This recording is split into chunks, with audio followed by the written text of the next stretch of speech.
বুদ্ধিমান লোকেরাই কেবলমাত্র আমি আল্লাহর উপদেশ গ্রহণ করে থাকে।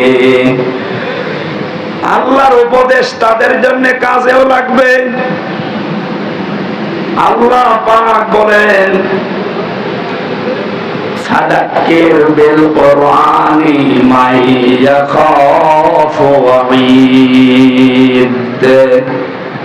So admonish and or by the Holy Quran him who face my threat.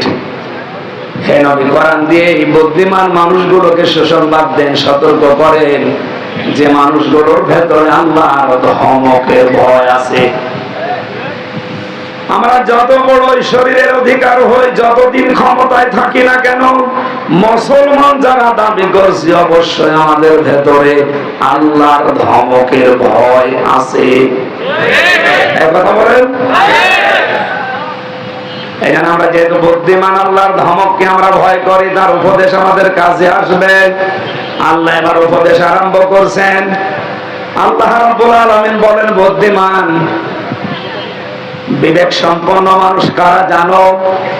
যাদের ভেতরে এই গুণগুলো দুনিয়াতে দেখতে পাবে, তারা এই দুনিয়ায় আমি আল্লাহর ভাষায় বুদ্ধিমান।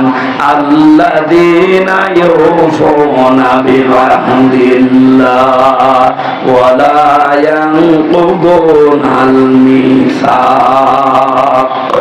দুইটা কথা পেলাম আমি আয়াতে, আপনি নিজের সাথে সব সময় মিলাবেন। এক নম্বরে যারা আল্লাহকে প্রদত্ত অঙ্গীকার রক্ষা করে, দুই নম্বরে প্রতিজ্ঞা করার পরে যারা ভঙ্গ করে না। এবার আসেন তো এই দুইটা শব্দ নিয়ে আমাদের বাস্তব জীবনে যায়। আল্লাহর সাথে দেওয়া অঙ্গীকার যারা দুনিয়াতে রক্ষা করতে পারবে, আল্লাহর সাথে অঙ্গীকার আমাদের কয়টা? বলেন বলেন। আমার এই কথা শুনতে হলে ভেতরে কিছু থাকা লাগবে। একেবারে কিচ্ছু জানেন না, বোম্বাস্টিক মার্কা, তাহলে আমারও বোঝাতে সমস্যা। আমরা আল্লাহর সাথে অঙ্গীকার কয়টা? একটা করেছিলাম রূহের জগতে। উনি আমাদেরকে জিজ্ঞাসা করেছিলেন, ওয়াইদ তাআযানা রাব্বুকা, স্মরণ করো ওই সময়ের কথা যখন তোমার রব হযরত আদমের পৃষ্ঠদেশ থেকে তার যত সন্তান কিয়ামত পর্যন্ত আসবে সবাইকে বের করে সামনে রেখেছিলেন।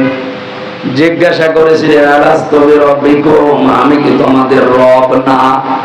যত রূহ আমরা ওই জায়গায় ছিলাম, এক বাক্যে বলেছিলাম, ক্বালু বালা, অবশ্যই আপনি আমাদের রব। আমরা কিন্তু ক্বালু নাম বলতে পারতাম যে হ্যাঁ আপনি আমাদের রব, কিন্তু নাম শব্দ না ব্যবহার করে আমরা বালা বলেছিলাম। নাম মানে হা, বালা মানে হা।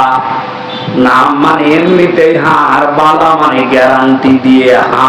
বলে সুবহানাল্লাহ। ওই সময় আল্লাহ পাক ডান হাত, কুদরতি হাতকে এভাবে মেলে ধরেছিলেন। এর ভেতরে যত রূহ দেখা গেছে আদমের সন্তানদের, নবীজিকে আল্লাহ হযরতে আদমকে শুনিয়েছেন, আদম এগুলো তোমার সব জান্নাতি সন্তান।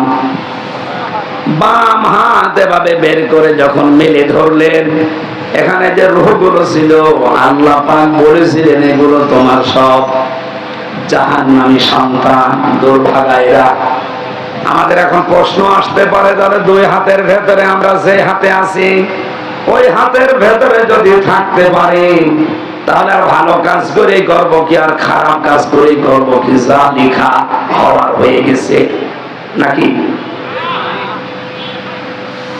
এর জবাব দিয়েছেন যারা হাদিস বিশারদ, মুহাদ্দিসিন ইকরাম বলেন, মহান আল্লাহ যে হাতগুলো দেখিয়েছেন ওই দিন আমাদের কাছ থেকে জবাব নেওয়ার পর, যে আদম তোমার এই সন্তানগুলো জান্নাতি, এই সন্তানগুলো জাহান্নামী, কিয়ামত পর্যন্ত পৃথিবীর ময়দানে আমি এদেরকে পাঠাবো, তার ভেতরে আমরা আছি।